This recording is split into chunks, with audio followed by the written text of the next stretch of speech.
Bonjour à toutes et à tous, bienvenue dans un nouvel épisode de Quitter la ville, mieux vivre à la campagne. Très heureux de vous retrouver. Je vais parler aujourd'hui des saisons, c'est-à-dire pourquoi vivre à la campagne rend plus visible, rend plus vivante et rend plus un bonheur, si j'ose dire, les saisons. Depuis que je vis à la campagne, je vis avec les saisons, je les vois, je les observe, je les ressens davantage que quand j'étais en ville. Alors en ville, on peut ressentir évidemment quand il fait plus froid, quand il y a de la neige, surtout si c'est une ville qui a suffisamment d'altitude ou qui est dans une partie de la France qui s'enneige même dans une zone urbaine à altitude basse, excusez-moi. On peut aussi ressentir les canicules, ça, je vais y revenir, mais ça c'est un vrai problème. Et c'est un problème particulièrement urbain. Mais en ville, nous n'allons pas vivre avec les saisons de la même manière qu'à la campagne, parce que à la campagne, on va avoir des activités, premièrement, qui vont nous faire profiter, reconnaître, aimer, anticiper les saisons. Et je vais commencer par des activités de loisirs, si c'est des activités de randonnée, si c'est des activités de vélo, de course à pied, eh bien, on va fortement apprécier se balader en forêt dans la neige, ce que je fais en famille pendant l'hiver. On va apprécier évidemment le printemps pour faire des randonnées, découvrir des nouveaux sentiers, le vélo l'été. Disons que les activités de loisirs sont plus accessibles en pleine nature quand on est à la campagne. Quand je dis accessible, je veux dire au quotidien, hein. C'est pas juste le week-end, pas juste en vacances. On peut aussi aimer les activités en lien avec de la biodiversité, des ressources. Alors moi je suis pas chasseur, pour celles et ceux qui aiment la chasse, je dénigre pas, mais ça peut être une activité qui plaît avec les saisons de la chasse. Bon, encore une fois, moi je suis assez mitigé sur la chasse, hein. Je pense qu'il y a une chasse qui est non seulement acceptable, mais qui est même vertueuse, dans le sens de observer la nature, être seul, chercher et manger aussi sa nourriture. Euh, c'est quelque chose de plus éco-responsable quand c'est une espèce qui n'est pas menacée, de consommer de la viande que nous-mêmes avons entre guillemets tuée et ensuite transformée en quelque chose dans l'assiette, que aller acheter de la viande industrielle à gogo chaque semaine. Et moi j'ai rencontré un chasseur qui m'a expliqué il va garder de la viande dans le congélateur pendant des mois et il n'achète aucune viande dans la grande distribution, par exemple. Donc ça, c'est un exemple de ce qui peut être fait grâce aux saisons ou en harmonie avec les saisons. La pêche, c'est la même chose. On dénigre un petit peu moins la pêche, mais la pêche, avec la pollution, ça a de moins en moins de sens malheureusement dans nos cours d'eau et dans les rivières de montagne, parce qu'on a une baisse très très forte des populations de poissons. Mais les activités de loisirs, c'est déjà un premier élément qui fait que nous apprécions les saisons davantage. Et une deuxième activité, c'est l'activité de produire sa propre nourriture, évidemment, les semis, les plants, l'entretien, voir pousser et ensuite récolter des légumes ou des fruits, c'est en lien direct avec les saisons. Donc vivre avec les saisons, quand on a un potager ou un verger, élever des animaux, c'est aussi en lien direct avec les saisons. L'hiver, on va davantage protéger ces animaux, on va essayer de leur demander moins, on va essayer de créer les bonnes conditions pour elles, pour traverser une période un peu plus dure. On a en plus, nous, choisi une race de chèvres qui est du Massif central, ça s'appelle la race Massif central. C'est une race très rustique, qui est très très robuste pendant l'hiver, qui a besoin de moins d'abri qui peut être tranquille dehors jusqu'à -5, -6 degrés quelques jours. Mais bon, nous on a un abri bien sûr et elle rentre, hein. Mais c'est pour dire qu'on est très attentif à ça, aux vivants, et autant pour des raisons de loisirs que pour des raisons de nourriture et d'aller vers de l'autonomie alimentaire et surtout du bonheur. Euh, les producteurs chez qui on achète des produits locaux, c'est pareil, on voit leur présence et leur absence en fonction des saisons, et donc on comprend beaucoup mieux ce qui est important dans la production écologique de nourriture et la consommation écologique de nourriture, parce que physiquement on a ce lien avec les saisons à travers ce que nous mangeons et à travers notre consommation alimentaire. Et puis, les saisons, eh bien, on adapte aussi nos activités culturelles, des activités sociales.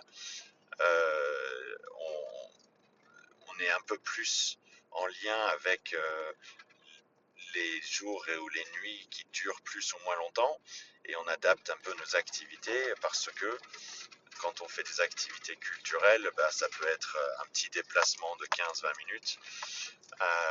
Et c'est quelque chose qu'on va peut-être moins faire pendant l'hiver. En revanche, pendant l'hiver, on va prendre soin de notre ferme, parce que la ferme, ça nécessite toujours plus d'entretien. Encore une fois, c'est pas une ferme commerciale que nous avons. Je dis ferme parce que c'est un ancien corps de ferme, on a 3 hectares, mais c'est une maison. Donc c'est notre logement, c'est notre habitat, et pendant l'hiver, on va prêter attention de manière très précise à son entretien. Donc ça, c'est une première partie de cet épisode qui pour moi est très important de transmettre. C'est que vivre avec les saisons, c'est quelque chose qu'on apprécie beaucoup. Je vivais pas du tout avec les saisons quand je vivais en ville. C'est pas pour dire encore une fois qu'on ne les reconnaît pas. Ce qui est triste d'ailleurs, c'est que les urbains, les citadins, de manière générale, hein, c'est les vacances qui permettent de s'échapper, entre guillemets, et d'aller profiter de quelques aspects d'une saison, en particulier l'été, où j'entendais tellement souvent de collègues en zone urbaine, j'en peux plus, j'ai tellement hâte d'arriver à la mer, j'ai tellement hâte d'aller en montagne, et moi je ressens pas du tout ça, parce que toute l'année je profite de la nature et je profite des différentes saisons. Et le dernier point sur cette première partie, c'est que le contraste, je pense, est très important pour les êtres humains et pour l'humeur, pour l'équilibre. Et quand on vit le contraste du froid qui, avec la période plus chaude, on apprécie chacune de ces deux périodes beaucoup plus. J'ai aucun problème avec la dureté de l'hiver, d'autant plus que ça s'amoindrit, mais je trouve vraiment quelque chose de très sain d'en traverser différentes périodes au cours de l'année et de pouvoir se réjouir de comment une période change. Et ça me fait penser à une citation que plusieurs écologues ont déjà dite dans le passé, des personnes influentes dans le monde de l'écologie. Ils disent: le seul mauvais temps, c'est celui qui dure. Parce que nous voyons plein de choses très utiles dans la pluie, des choses très utiles dans la neige, dans le brouillard. Il n'y a pas de mauvais temps. C'est une un faux constat, et qui devrait être obsolète aujourd'hui, mais on continue de le dire encore malheureusement. Le deuxième point, la deuxième partie de cet épisode, qui est aussi important, c'est que vivre avec les saisons à la campagne est symptomatique d'une tendance nécessaire et très positive d'adaptation au changement climatique. C'est-à-dire que si nous avons insuffisamment de personnes qui vivent à la campagne et trop de personnes en ville, eh bien l'été, qui va connaître des canicules de plus en plus nombreuses et intenses, va être assez conséquent, négatif, dangereux pour beaucoup de personnes et beaucoup de parties de la population, en particulier les personnes fragiles, les personnes âgées. Quand il y a des canicules, eh bien, c'est compliqué d'être en ville parce que il n'y a pas d'échappatoire. les logements qui pourraient parfois être comparés à des clapiers s'il s'agit de petits appartements entassés, entre guillemets, et des personnes entassées dans ces appartements, très difficile de les refroidir, de les rafraîchir.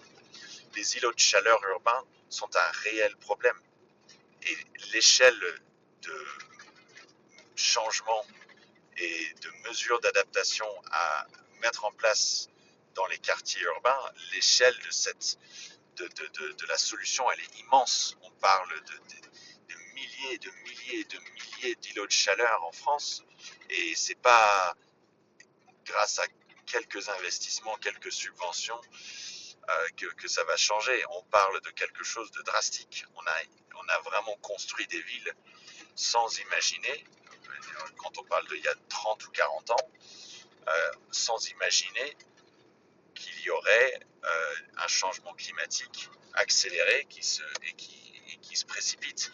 Donc ça, c'est un réel problème.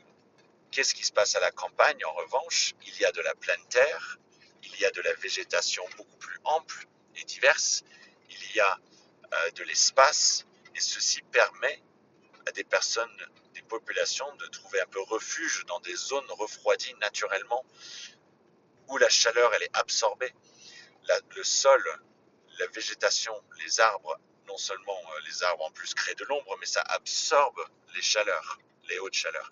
Et ça, c'est vraiment très important. Nous, on habite en Haute-Loire, nous n'avons pas vécu plus 35, 36 degrés en période caniculaire sur le reste de la France. Alors nous, on est aussi à 800 mètres, même 850 mètres, donc c'est encore plus favorisant pour la baisse ou plutôt la limite de température. On sait que ça va augmenter par contre, hein, on sait très bien qu'on ne sera pas épargné de canicules aussi, de plus en plus fréquents. En revanche, on trouve facilement des zones où la température peut être 5 à 10 degrés moins, en plein cagnard, juste à côté, grâce à de l'ombre, grâce à de la forêt. Tout de suite, si vous allez dans une petite forêt, même un parc à Paris, vous allez ressentir une baisse de la température. Il n'y a pas de secret. C'est quand il y a de la végétation, quand il y a de la biodiversité, quand il y a des espaces avec des arbres, des mini-forêts, ben, ça va clairement être rafraîchissant et c'est une mesure d'adaptation au changement climatique. Si on ne met pas en place cela dans les villes le plus amplement possible, d'une part, si on ne maintient pas les espaces de naturalité plus élevés dans les campagnes, et deuxièmement, si nous ne favorisons pas un repeuplement des campagnes, nous ne sommes pas à la hauteur dans l'adaptation au changement climatique. Donc, repeupler les campagnes, et vous, si vous écoutez et vous voulez préserver votre santé, et vous craignez justement trop de densité urbaine pendant ces canicules, vous avez raison. Et vivre à la campagne est une action d'adaptation au changement climatique et de préservation de santé publique. C'est en lien avec comprendre les saisons parce que, évidemment, les saisons vont avoir des températures en moyenne très différentes, même si on est en train de dérégler les saisons. Les agriculteurs sont parmi les meilleures sources d'informations sur comprendre comment les saisons sont déréglées parce que eux dépendent pour leurs revenus et pour leur métier de comprendre les saisons, de savoir quand il faut, excusez-moi, quand il faut semer, quand il faut travailler un petit peu la terre, ou plus ou beaucoup, pour celles et ceux qui font un labour assez intense, ce qui n'est pas recommandé pour d'autres raisons, mais ça c'est le sujet d'un autre épisode. Mais c'est de plus en plus reconnu cela, de préserver le sol en travaillant le moins possible, ou en tout cas en le retournant à la moindre profondeur et la moindre violence possible. Mais ça fait partie d'une des actions que les agriculteurs vont faire à différents moments de l'année. C'est pareil pour faucher, c'est pareil pour récolter et c'est pareil ensuite pour relancer le cycle ou laisser en jachère. Tout cela, c'est en lien avec les saisons et ils disent de plus en plus qu'il faut faire des choses plus tôt dans l'année, d'une part, mais aussi avec de moins en moins de prévisibilité sur l'ensemble de l'année et donc les saisons sont déréglées. Je termine l'épisode sur ce point-là pour dire que apprécier les saisons, c'est important. Reconnaître qu'ils vont être de plus en plus déréglés, c'est une nécessité. Mais encore une fois, quand on vit à la campagne, c'est plus facile de comprendre ces saisons, de les apprécier, de vivre avec. Et je trouve que c'est quelque chose qui nous ramène aussi à une place dans notre esprit, dans notre humilité nécessaire, à une place plus juste pour comprendre un petit peu l'être humain sur cette planète. J'aime bien dire maintenant, ne demandez pas ce que la planète peut faire pour vous, mais demandez-vous ce que vous pouvez faire pour la planète.